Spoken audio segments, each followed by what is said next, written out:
انا نحن نزلنا الذکر وانا لہو لحافظون۔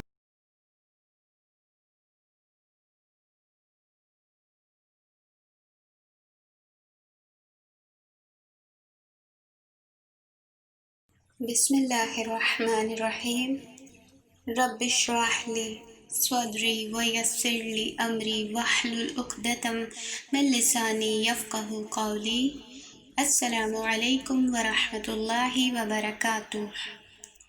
ایک نصیحت اور ایک کہانی میں آج کی کہانی ایک چور کے بارے میں ہے۔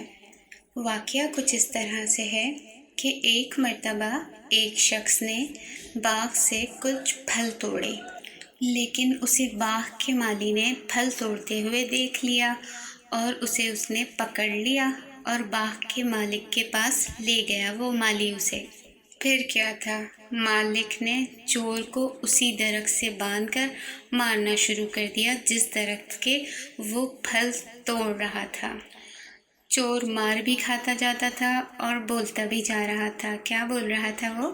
کہ دیکھو میں اللہ کا بندہ ہوں، اللہ کے باغ سے، اللہ کی بنائی ہوئی شاخ سے اگر پھل توڑ کر کھا لیے تو کوئی جرم تو نہیں کیا جس کی تم مجھے سزا دے رہے ہو۔ تم تو اللہ کی پیدا کردہ نعمتوں پر سانپ بن کر بیٹھ گئے ہو۔ جب چور کافی چیخ چکا، چلا چکا، پٹ چکا تو اس کی آوازیں کچھ اس طرح تھیں: ارے بھائی، کچھ تو خدا کا خوف کرو، کیا مجھے جان سے ہی مار دو گے؟ باغ کے مالک نے غصے سے اس کی طرف دیکھتے ہوئے کہا، اب کیوں چیخیں نکل رہی ہیں؟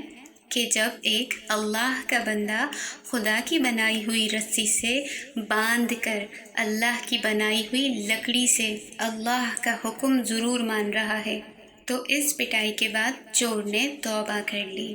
اس پوری کہانی سے ہمیں یہ نصیحت ملتی ہے کہ اللہ تعالیٰ نے انسان کو قوت بھی دی ہے اور اختیار بھی دیا ہے۔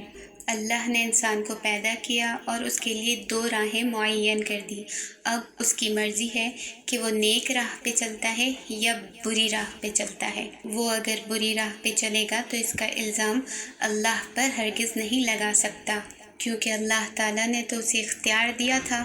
اللہ تعالیٰ عادل ہے، ظالم نہیں ہے۔ اگلی کہانی اور اگلی نصیحت کے ساتھ انشاءاللہ پھر حاضر ہوں گے۔